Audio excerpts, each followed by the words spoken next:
Hi guys, this is Maria and Manos, and you're watching On the Couch with M&M. The show to help you build fun and profitable businesses.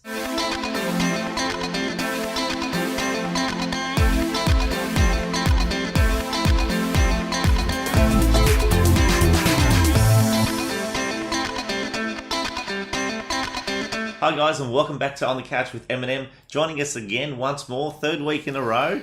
Welcome back, Rick. I feel like I'm a dog. Like every year a human's living, they live in 7. Like a week for me feels like it's just gone through. It's amazing. But in all honesty, we could be here all day and could do do 10 the episodes. whole episode. I reckon we'd do a year's episodes of On the Couch with M&M with the content and the value that you bring to the table. So really, absolutely invaluable. Thoroughly enjoyed today. And but let's just talk about something that that you've talked about often in your training, and that's talking about visualisation. Yeah. And I recently listened to a little snippet of Bob Murphy, a famous AFL footballer, in regards to how you helped him kick the ball. Yeah. Now, how is a real estate coach help a footballer kick a ball straight? Especially me, who can't kick over a jam tin. I get that. But no, so Bob Murphy, for those who are non-AFL aficionados, if you're thinking rugby league, you're thinking Wayne Junior Pearce. You're thinking, someone who's just got an immense talent, and he had incredible talent. But when he would have a shot at goal, he felt the pressure of, I've got to kick the goal. I must kick the goal. The team needs me to kick this goal.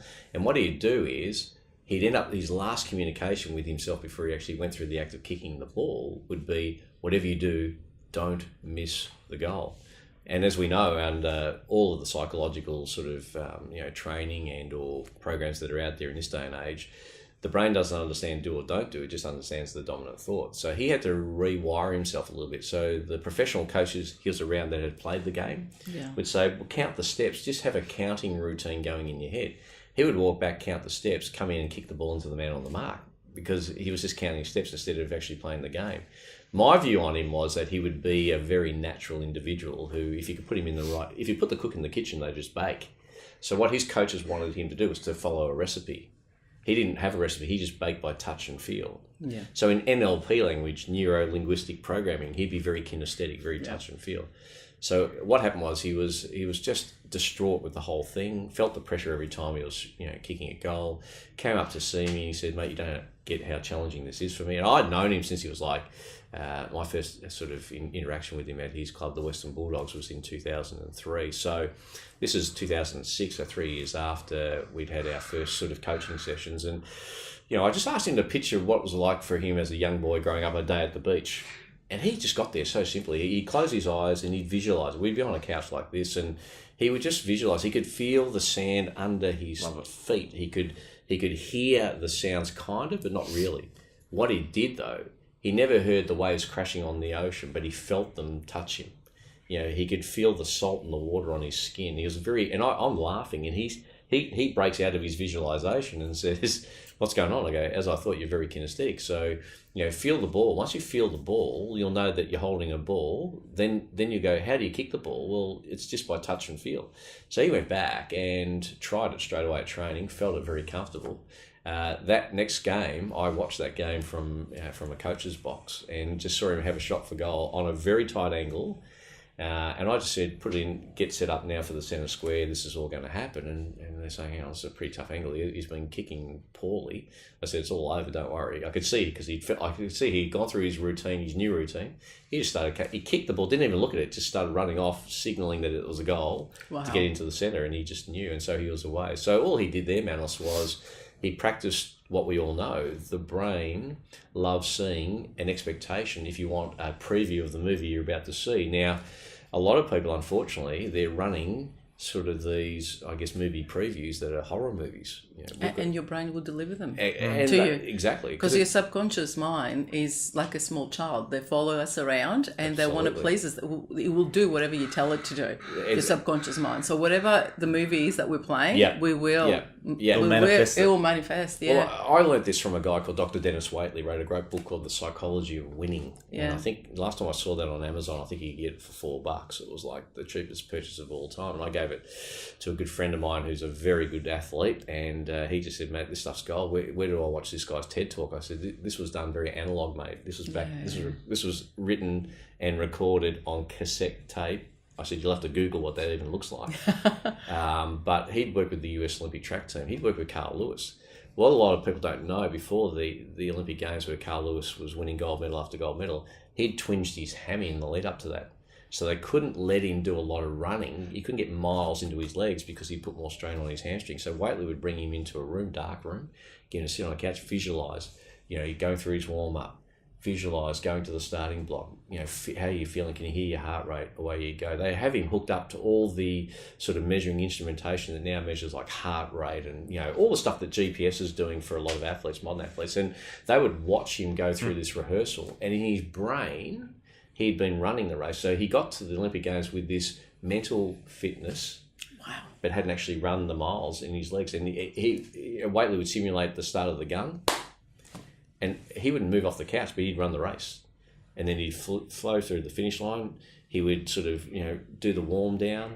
He'd wake up, in Waitley language, he'd wake up and he'd go, now talk me through that. How do you? He goes, I felt the Russian on my right, I felt the Jamaican on my left, I felt these things, and but I knew that if I started well, I finished well. I knew this stage of the race where I was going. They could actually mirror his readouts from when he physically did it and his mental imagery. There was about 1/100th of a second difference between what he mentally imagined he was doing. That's amazing. So I figure so powerful. When you get that sort of lesson, it's got to work in other areas of your life as well. So one of the things we talked about earlier was getting to an appointment early. For me, that was my mental visualization. I would be sitting there, I'd actually close my eyes and I'd think, okay, what would this look like? What would this, if this appointment went really, really well, what would it look like? What would it feel like? What would it sound like? What would it mean to me? Yeah. If I went to an open where it was a struggling campaign, not much going on, I close my eyes and go, what would this open really look like, sound like, and feel like? What would it mean to me if it could go as well as I want it to go? And I'd just try and have a movie preview that gave me an Academy Award-winning performance, not a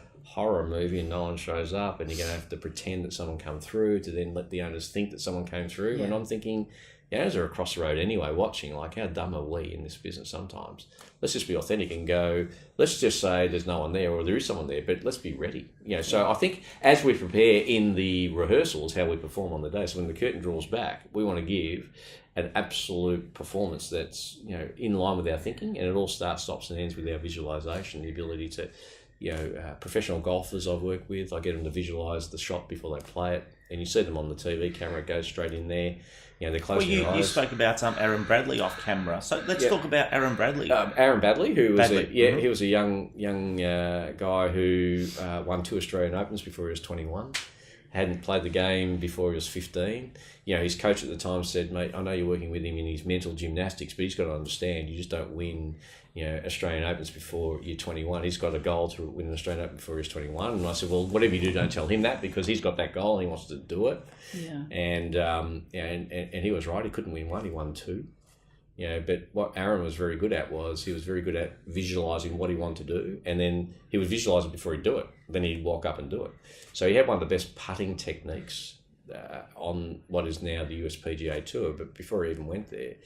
And we would just get him to visualise him actually doing it about 3 seconds before he did it. So he visualised it, played the putt, watched it go into the hole and go, okay, he knew the line, he saw the line in his mind, and he hit the line. So when he got over the ball, all he had to do was see the line, know the line, hit the line. It took him less than 3 seconds to putt. You see golfers sit over a ball for a long time. Yeah. My view is the longer you sit over it, the worse. The longer there is for more chance for doubt to come in. Yeah. Whereas if you see the line, know the line, hit the line, and you visualised it in your mind, the mind doesn't understand do or don't do. The mind doesn't understand reality and a high visual. It just, what it understands is, this is routine. I've done it before. I'll do it again. So visualization is a really cool thing to use. Now, it came from professional sport for me. I brought it into professional selling, and I coach people around it because I just think it makes sense, and I know it's worked for me, and if it's possible for me, it's possible for them too, and so it works out incredibly well. It's got to be backed up with action. Like, you can sit there and visualize buys coming through, or appraisals, but if you don't do the prospecting, so it's got to work together, doesn't it? Sure, yeah. You've got to take action, you've got to practice, and then visualize. So it's a part of an amazing routine. You can't just do it. Well, to me, the visualization is a bit like a gym membership card. It'll get you through the door, but it won't lift the weight. Yeah. So what will happen is it'll swipe you through. Yeah. And it'll get you into the arena, but you still got to play. Yeah. So, for me, I just think everything that's ever been achieved, someone had to picture Eview Real Estate Group starting for it to happen. You didn't wake up one day and go, let's just do a real estate group, honey. No. You guys had a vision about what you wanted. So think about that for a minute. So when you think about it, you're already doing this anyway. Yeah. Visual rehearsal. Someone had to visualise a building being near before the plans were sent to council. So we know that someone had to visualise it happening. Everything that we've ever had as a human, someone had to look up into the stars and go, what would it be like to get there? So we have to visualise the vision of it. So I just bring it right back to what's the next task I've got to do? Visualise. What does that look like? Ideally, what would that be like for me? What would it look like, sound like, feel like? I got it now. Wow. Now my body starts going, let's go make that real now. So as we visualise it, we can bring it to life if we've got that sort of understanding to a degree. So I guess if you look at it from a real estate perspective, so would people visualise doing a great call session? So at the beginning of the day, I'm going to visualise, I'm going to have a great call session between 3 and 4 o'clock, and I'm just going to have the energy and so forth. Anything that you do. Anything you do, you can do that. Well, if you think of little kids, you watch little kids observing, kids learn from 3 things. Number 1, what they see. Number 2, what they see. Number 3, what they see. They just imitate what they see. Yeah. So little kids see a person walking around saying certain things, doing certain things, and they imitate them. Well, it's the same thing. It's just an imitation of you. What does the best version of me look like in a call session? I'm upright, so I've got a headset on. I've got energy, so I'm walking and talking. So that gives me flow. What it was, so like you can just see yourself making the calls. You don't have to hear the words. You're just seeing that you actually, and auditorily speaking, most people can picture the house they were in when they were 10 years of age. They won't know what they were saying at the time, but they'll remember visually seeing it. And people who can go through that exercise and remember it very vividly, like they can see it like it was yesterday. They can see their bedroom. They can imagine playing with their family members, brothers and sisters. They can remember family dinners and interaction. They might not hear the words, but they see the vision.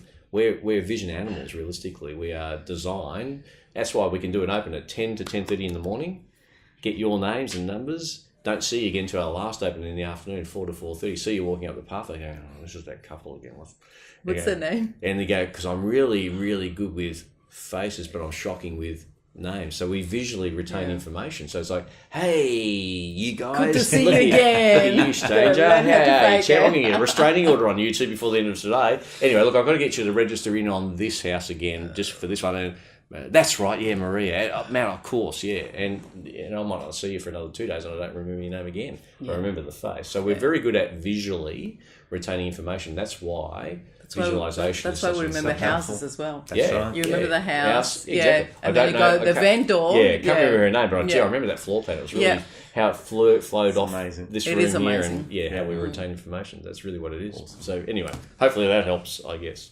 100% it does. Yeah. Rick, thank you so much. Pleasure. Absolutely thoroughly enjoyed the last 3 interviews we've done with you now. 3 weeks felt like about 40 minutes for me. I don't know how it felt for you. Yeah. It was like very amazing. good 3 weeks. Thanks for all the value that you bring into the industry. Pleasure. Like, seriously, amazing. And congratulations on being a best-selling author of The Power of Connection. Thank you. If you haven't read it, it's a must-read publication. Or listen to it now. Or listen to coming it now. out. This is the new reading, they say. Coming out. Audible. So it was available from the 12th of July. So July. 12th of July, audible.com. Or available in some good bookstores, probably a lot of crap ones by now as well. I don't know, but I think it's actually sold out. Just grab one. Just grab one. That's it. Thank you, Rick. Thank you so much. I look forward to having you again at a future episode. Thank you. Guys, thanks for joining us, and we'll see you next week. Time. Bye.